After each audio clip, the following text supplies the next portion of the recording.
शयनावतु शयनो भुनक्तु शरीरं कर्वावहै तेजस्विनावधीतमस्तु मा विद्विषावहै। ओम शांति शांति शांति। जय जय जय जय। एकादशी की इस पावन बेला में साधना प्रेमियों, परिवार के सब सदस्यों, सबको गुरुजनों का भरपूर आशीर्वाद, बहुत आशीर्वाद। एकादशी की क्रियाओं में ध्यान को पकड़कर हम चलते हैं। आज भी ध्यान की ही क्रियाएं होंगी और ध्यान के संदर्भ में इतनी बातें जो बताई गई हैं, सबका निचोड़ एक ही है कि मन को वश में करना है। मन एक चंचल बालक की तरह है।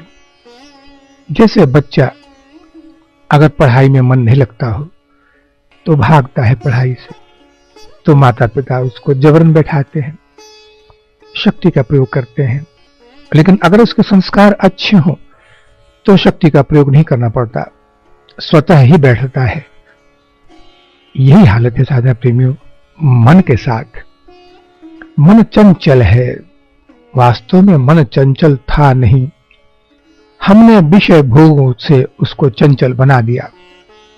अब उसका मन लगता नहीं है, न क्रिया में, न ध्यान में, न पूजा पाठ में, तो भागता है।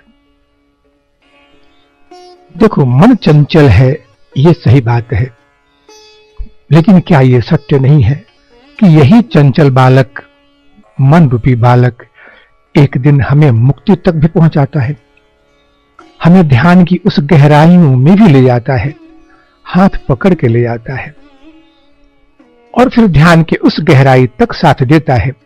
हाँ, इतना अवश्य है कि समाधि की उस अनुपम अवस्था में मन स्वयं विलीन हो जाता है। तो चंचलता पर ध्यान नहीं देना चाहिए। सवाल है कि चंचलता तो उसका स्वभाव बन चुका है, हमने उसे बनाया है, ये विषयों में जाता है, इसलिए उसका स्वभाव बन गया है परिवर्तन। इसको अच्छी तरह समझो पहले कि मन किसी एक जगह पर टिक नहीं पाता है, किसी भी एक अवस्था में टिक नहीं पाता है सिवाय ध्यान और समाधि के। तो क्यों नहीं टिक पाता है? यहां तक कि पूजा पाठ में भी, सांसारिक क्रियाओं में भी, हम जो साधना की क्रियाएं करते हैं इनमें भी टिक नहीं पाता है। क्यों? क्योंकि मन प्रकृति की देन है, प्राकृतिक चीज है और प्रकृति के धर्म है चंचलता, बदलाव, अस्थिरता। प्रकृति में स्थिरता नहीं है, तो मन स्थिर कैसे हो जाएगा? मन को स्थिर करना पड़ेगा राधा प्रेमियों, और उसी की क्रियाएं होती हैं। इतनी क्रियाएं जो हम करते हैं, इसमें दो तरह की क्रियाएं होती हैं। एक जो स्वाभाविक क्रिया चलती है, उसमें मन स्वतः संस्कार युक्त जो मन होता है, ये कुछ क्रियाओं के बाद ही शांत होना शुरू हो जाता है। लेकिन कुछ क्रियाएं होती हैं जो लगातार साधक करता है, फिर भी मन पर अंकुश नहीं लगा पाता। अब सोचो, जरा कल्पना करो कि अब हम पुस्तक पढ़ते हैं, अब पढ़ते पढ़ते थक जाते हैं, अचानक बिजली चली गई, लोड शेडिंग हो गया, तो मन को बड़ी शांति मिलती है। कुछ देर घंटों तक बैठा था मन के सामने, तो मन शांत होकर बोल, चलो अच्छा हुआ, इस तनाव से तो मुक्ति मिली, और फिर बैठा रहता है। मन को एक अजीब शांति मिलती है उस वक्त। एक क्रम टूट गया, यानी अब एक बदलाव की स्थिति में आ गया मन।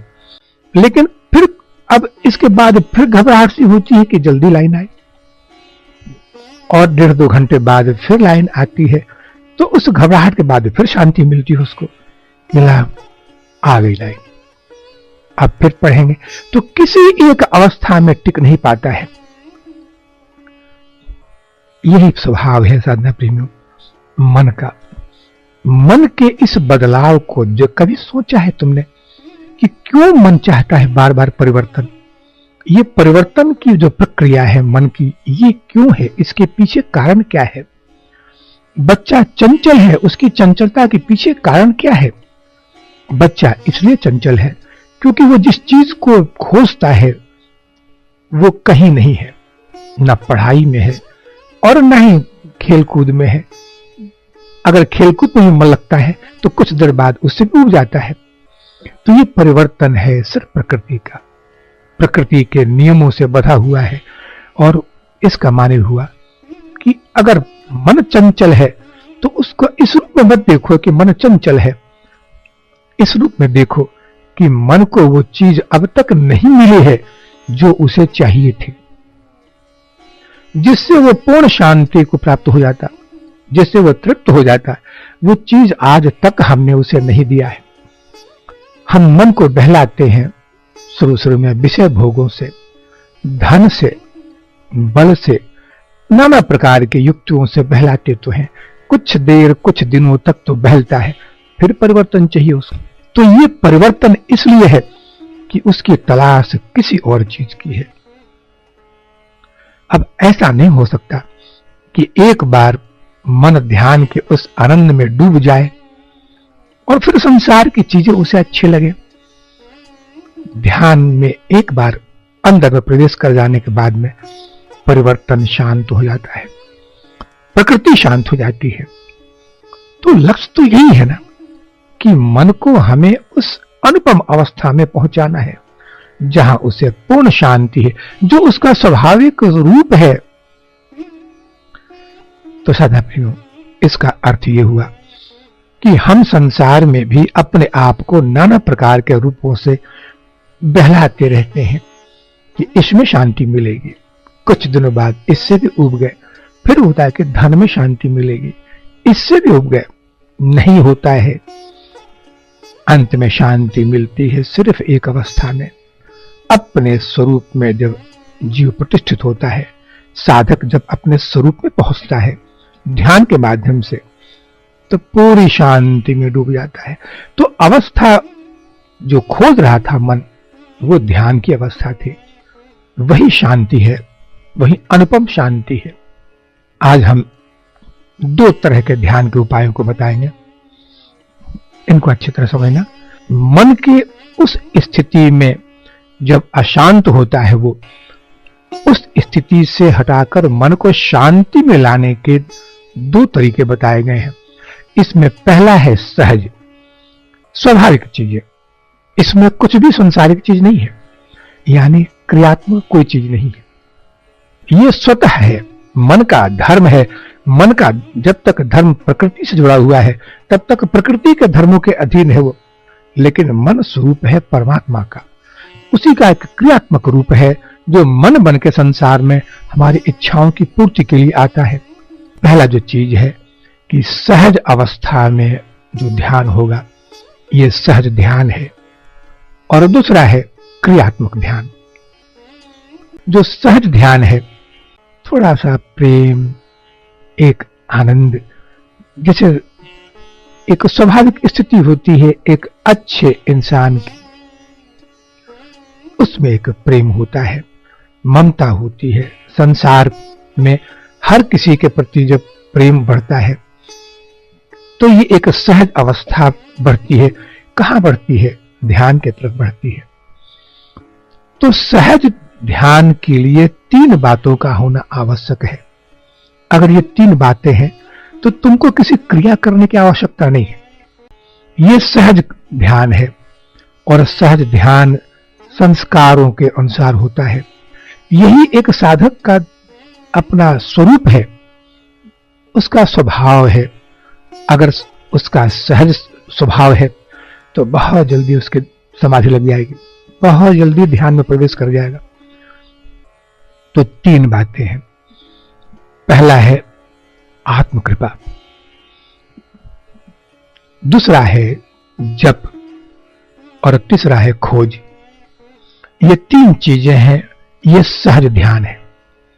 ये तीनों चीजें आपस में जुड़ी हुई हैं। एक के बाद स्वतः ही दूसरे में प्रवेश होगा, दूसरे के बाद स्वतः ही तीसरे में प्रवेश होगा और फिर समाधि। तो ये सहज चीजें हैं। अब हम आत्मकृपा पर जरा चिंतन करें। ये आत्मकृपा क्या होती है? हमने अपने साथ जिस बेरुखी का प्रयोग किया है जीवन में, जितने जन्म हमने लिए हैं, सब में कठोरता को अपनाते गए, काम, क्रोध, नाना प्रकार के विकारों को जोड़ते गए, तो अपने आप से दूर हो जाते हैं। तो अपने आप से दूर होते ही हम अब कृपा के पात्र नहीं रहे। हमने अपने साथ निष्ठुरता का व्यवहार किया, यानी हम अपने ऊपर कृपा नहीं कर पाए। तब ये संसार से हम अपने स्वभाव से दूर होते चले जाते हैं। अब दूर जितना होते चले जाओगे, शांति कहीं नहीं मिलेगी, कहीं नहीं मिलेगी। क्षणिक देर के लिए तुम कह सकते हो कि हमें तो बहुत अच्छा लगा, ये अच्छा है, धन का सुख अच्छा है, बल का सुख अच्छा है, कुर्सी का सुख अच्छा है। नहीं चाहते। जब तक अपने ऊपर कृपा नहीं करोगे तब तक नहीं होता है। अपने ऊपर जब कृपा करोगे तो तुमको अपने आप लगेगा, चाहे धर्म ग्रंथों के माध्यम से हो या गुरुओं के वाणी से हो, कि हमने अपने साथ बहुत नाइंसाफी की है, बहुत क्रूरता का व्यवहार किया है हमने अपने साथ में।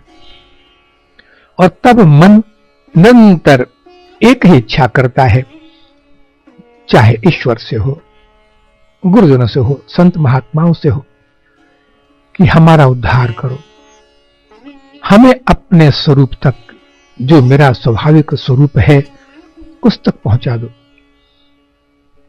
और फिर ढूंढता है कैसे पहुंचे। आखिर बस यही चीज है कि अपने ऊपर कृपा के लिए बार बार बेचैन होता है, और यही बेचैनी उसको गुरुओं के पास भी ले आती है, सत्संग में भी ले जाती है। ढूंढता है वो, बार बार ग्रंथों का अध्ययन करता है, और उसके अंदर में एक जो दया का भाव फूटता है। तब जब अपने ऊपर कृपा की दृष्टि पड़ती है, तब अपने आप दूसरों पर भी कृपा बरसनी शुरू हो जाती है। तो पहले उसने अपने पर कृपा की, अब दूसरों पर कृपा भी करता है। देखो, तुम दूसरों की सहायता करते हो, दूसरों को दान देते हो, दूसरों का परोपकार करते हो, लेकिन उस परोपकार का, दान का कोई मूल्य नहीं है जो निस्वार्थ भाव से जब तक नहीं हो। अगर दया में, कृपा में, दान पुण्य में निस्वार्थ भाव अगर नहीं है, तो उसको दया नहीं समझना। न तुम स्वयं पर दया करते हो, न दूसरों पर। तुम एक स्वार्थ के साथ बंधे हो, दूसरों को तुम सहायता भी करते हो तो एक इच्छा को लेकर करते हो।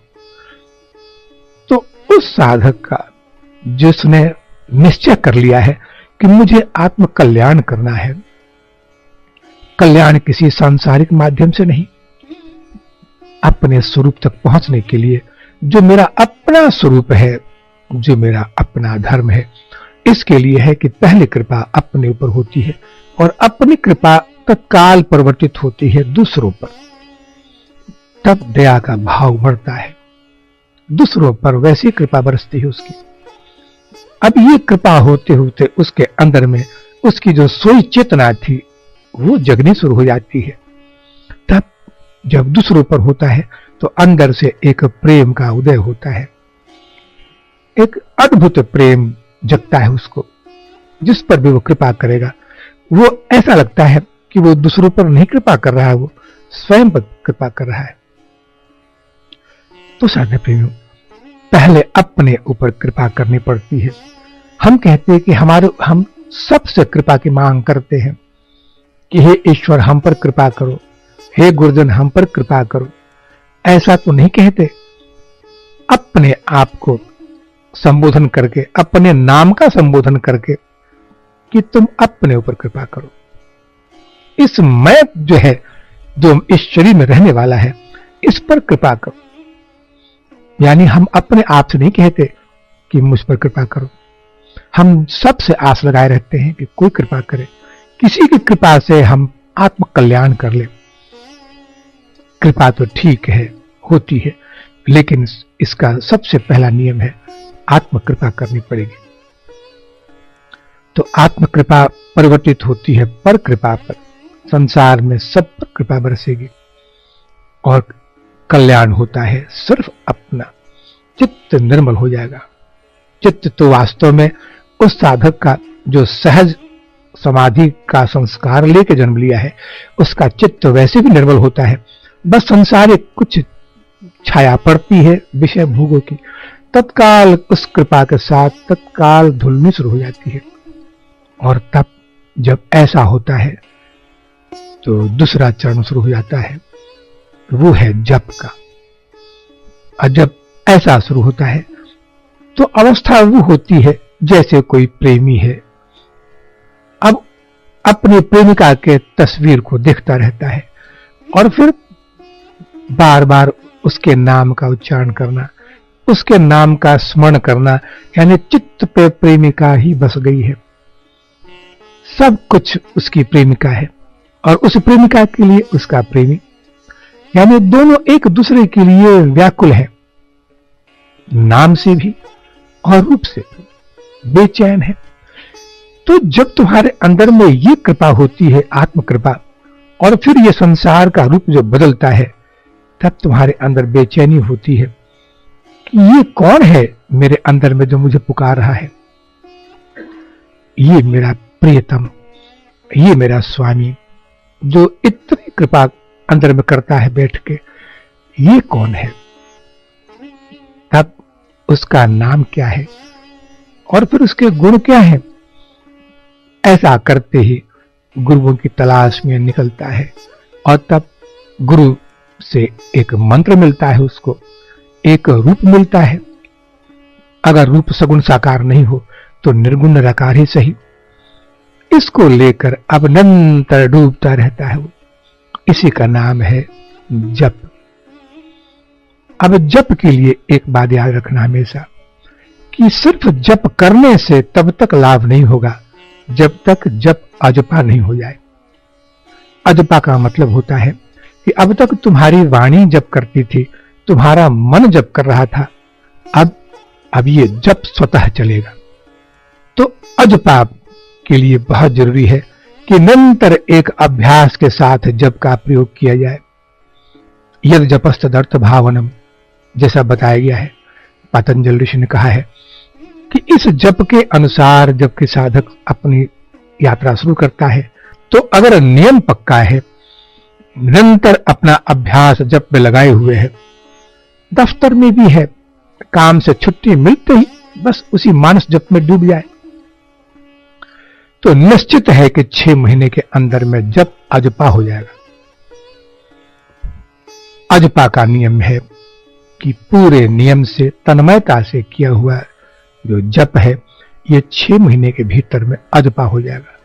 अब साधना प्रेमी, तुम्हें करने की कोई आवश्यकता नहीं है।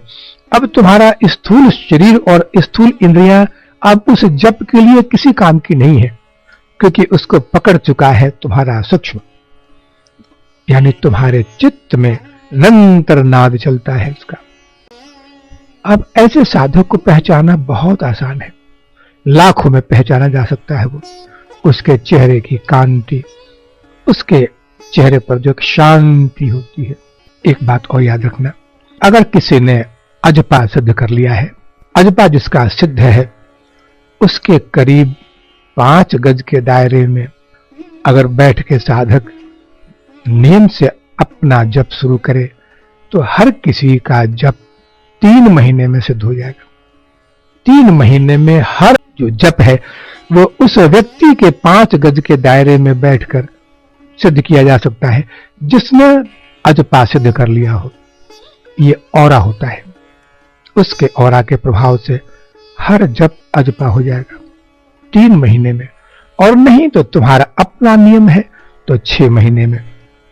अगर फिर भी ऐसा नहीं होता है तो समझना कि तुम्हारे उस जप के तरीके में कहीं कोई त्रुटि आ रही है, क्योंकि मैंने बताया ना कि यह क्रम है।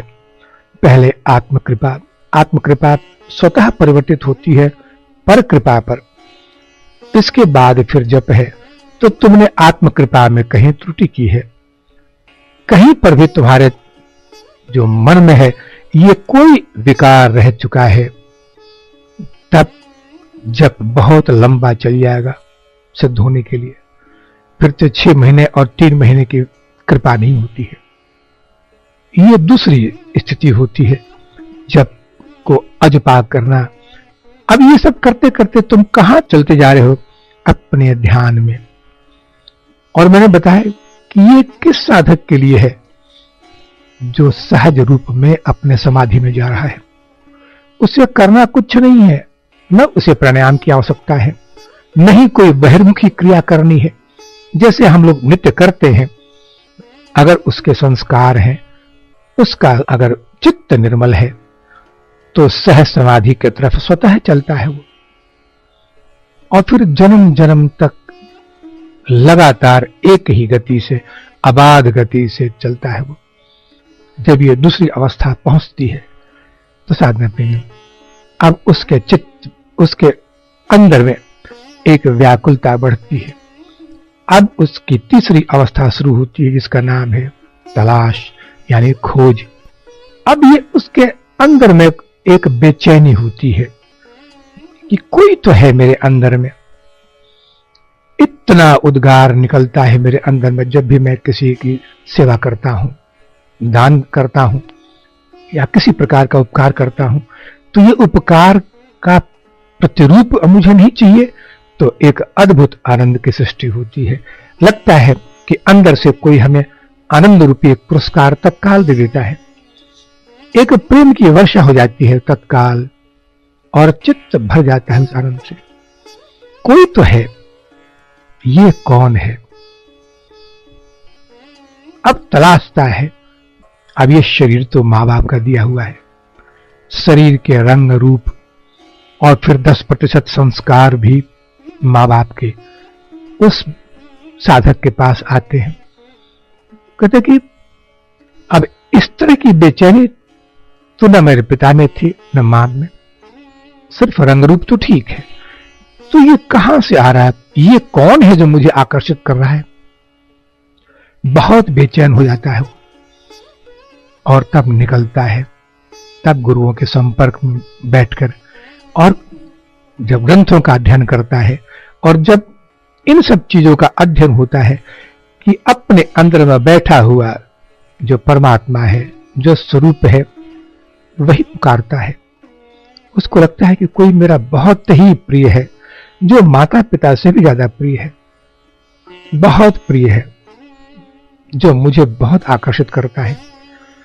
तो इस तलाश में जब निकलता है और बार बार जब मंथन होता है उसको, तब गुरुओं की वाणी पकड़ता है वो कि मेरे अंदर बैठा हुआ जो मेरा स्वरूप है वही आकर्षित करता है मेरे को, वही सबसे प्रिय है मुझे। इतना प्रिय इस धरती पर संसार में कोई नहीं है, कोई माता पिता नहीं, जितना प्रिय मेरा अपना स्वरूप है। मेरा वो प्रियतम, मेरा वो स्वामी, वही मेरा सर्वोपरि माता पिता है। तब उन रिश्तों के तुलना में अपने आप को खोजता है कि फिर मैं कौन हूं आगे। अगर वो ऐसा है तो फिर उन्होंने मेरा त्याग क्यों किया?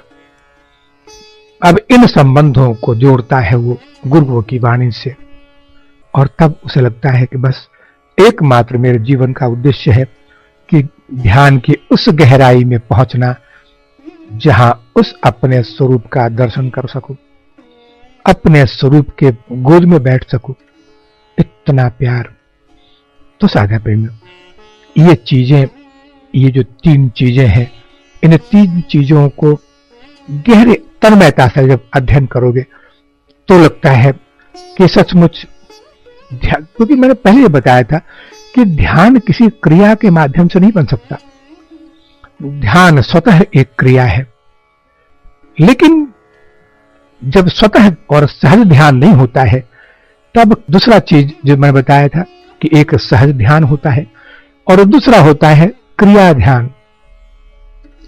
क्रिया ध्यान माने होता है जैसे बच्चों को स्कूल में रटंत विद्या होता है कि रटो, ऐसा करो, ये शक्ति चालनी करो, ऐसा करो, सांसों पर पहले बंधन लगाओ, रोको उसको, खेचरी लगाओ, ये सब क्रियात्मक रूप है।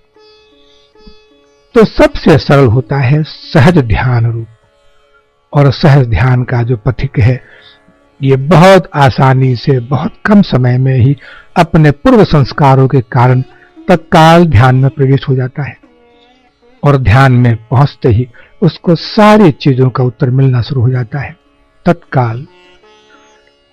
लेकिन अगर ये ऐसा नहीं है, मन संसार में विषयों में रमण करता है, नाना प्रकार के विषय संसार में है। ये 5 जो इंद्रियां हैं, ज्ञानेंद्रियां हैं, इनके 5 विषय हैं और ये 5 विषय ही सिर्फ जहर उगलते हैं संसार में, संसारिक गंदगी को पकड़ते हैं। ये जब तक बहिर्मुखी है, अंतर्मुखी में नहीं। जब तक बहिर्मुखी है तब तक संसार में सिर्फ विषयों को पकड़ते हैं ये, और विषय और विश्व में कोई फर्क नहीं होता है। तो इसके लिए गुरुजनों ने उपाय बताए हैं, इसको भी आजमा के देखो। बहुत सरल उपाय है।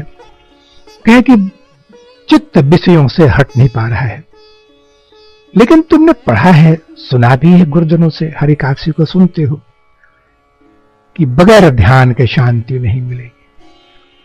जब तक अपने अंदर प्रवेश नहीं करोगे तब तक शांति नहीं मिलेगी। तो कौन सा उपाय है, किस उपाय से यह संभव है? देखो, कहा जाए कि अगर तुम्हारा विषयों के प्रति अनुराग कम नहीं हो रहा है तो कहते हैं कि ठीक है, तुम विषयों को नहीं छोड़ना चाहते, कोई बात नहीं, विषयों को पकड़ के रखो, लेकिन बस इसके साथ एक अंकुश लगाओ कि इतना ही, क्योंकि तुम जानते हो कि यह विष है।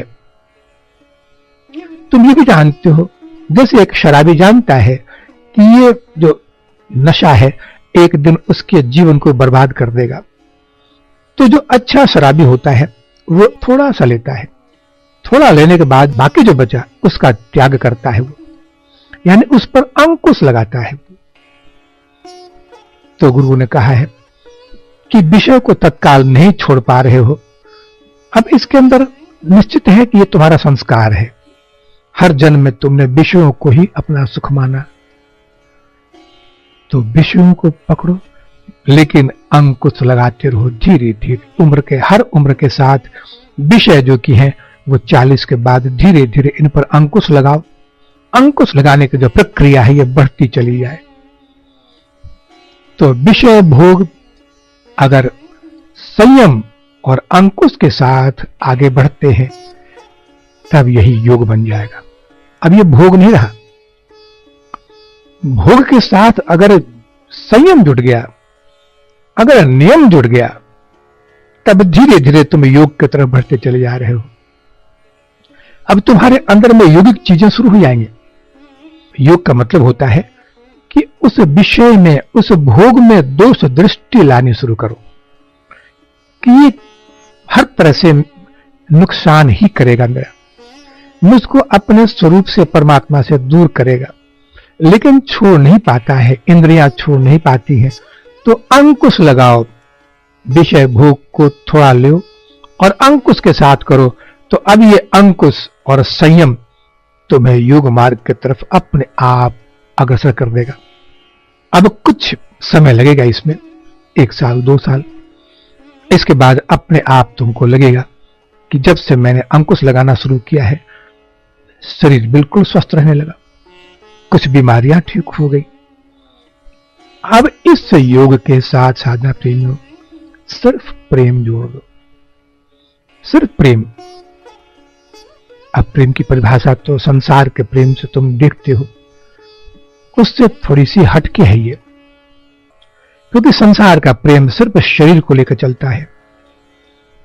संसारिक व्यक्ति जो प्रेम करता है तो सिर्फ शरीर को लेकर, विपरीत जो भी प्रेमिका है या प्रेमी है वो शरीर सुख को ही प्रेम मानता है, ये नहीं।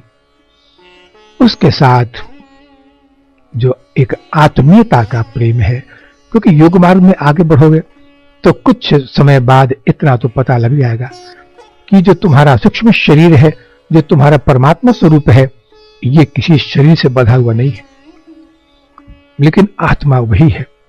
तब एक प्रेम जगेगा। और जिस दिन तुम्हारा योग के साथ प्रेम हो जाएगा, उस दिन ध्यान की शुरुआत हो जाएगी। और सिर्फ ध्यान ही नहीं, अब तुम ध्यान में धीरे धीरे समाधि की तरफ बढ़ते चले जाओगे। तो मैंने जो कहा कि कृपा जब होती है तो प्रेम की वर्षा शुरू हो जाती है। ये प्रेम ही जीवन का एक जो आनंद है, इसकी शुरुआत प्रेम से होती है, लेकिन उसमें शरीर नहीं आना चाहिए।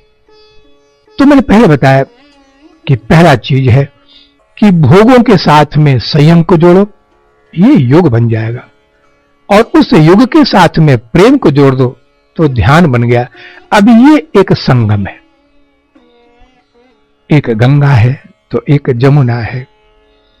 और ये संगम जब होता है, जब इसका भोगों से धीरे धीरे व्यक्ति के साथ योग जब उत्पन्न होगा, और योग के साथ जब प्रेम जोड़ोगे, जब अंदर की विह्वलता जुड़ती है प्रेम, तब ध्यान की शुरुआत हो जाती है।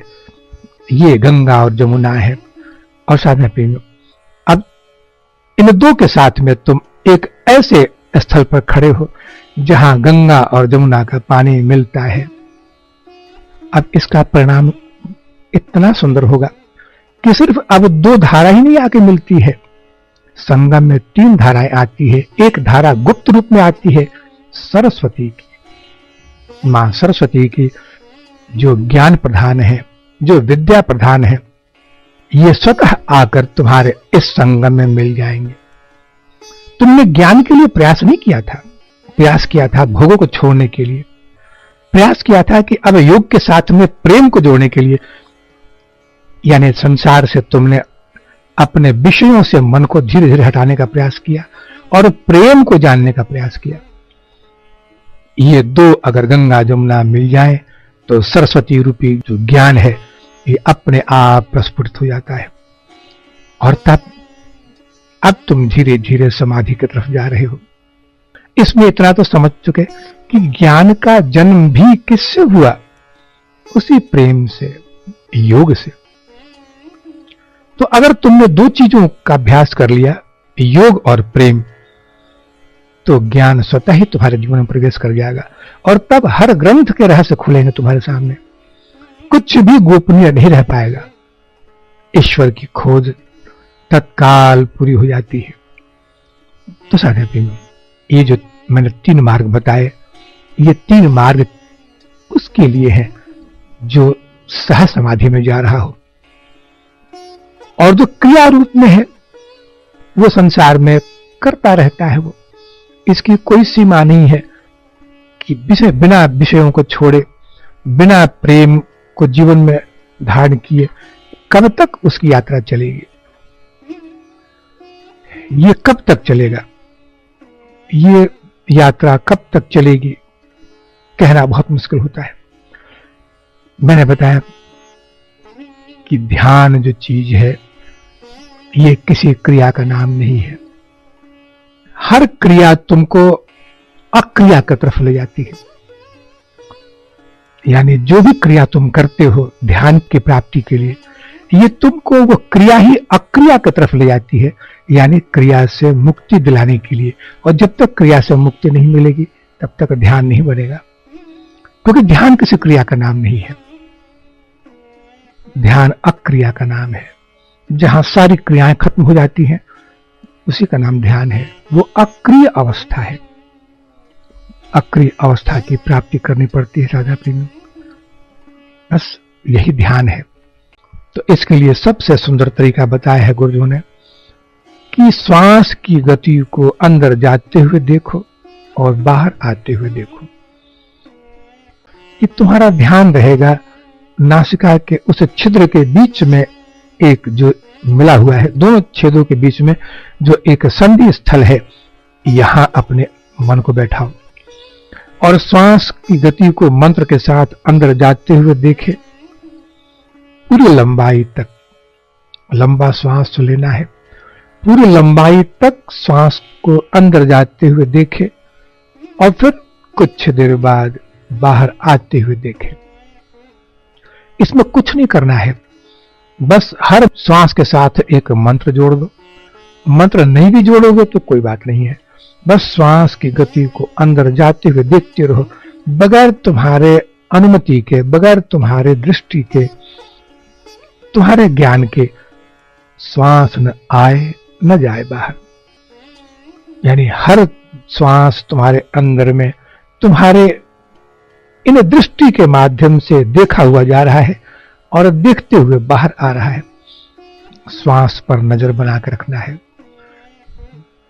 बगैर नजर के न श्वास लेना है न छोड़ना है। हरि तो पारेक मूल दासानुदास भवतास्निभूय मनः स्मरेतास पतेर्गुणास्ते गृहीत्वा कर्म करोतु काय न नाकपृष्ठं न च पारनिष्ठं न सार्वभौमं नरसाधिपत्यं न योगसिद्धिर्पुनर्भवं वा समञ्जसत्त्वां विरहयकाङ्क्षे अजातपक्षा इव मातरं खगा स्तम्यं यथा वत्सतराक्षुधारता प्रियं प्रियेव विसितं विषणा मनोविन्दाक्षिदिदृच्छते त्वां ममोत्तमशोक जनेश सख्यं संसारचक्रे भ्रमतः सकर्मभिः त्वन्मायात्मा मददार्गे स्वशक्तिचित्तस्य ननाथ भूयात् अहं हरितो पादे कुमूल दासानुदास भवतास्मि भूयः। जय आनंद, जय आनंद, जय आनंद, जय आनंद, जय।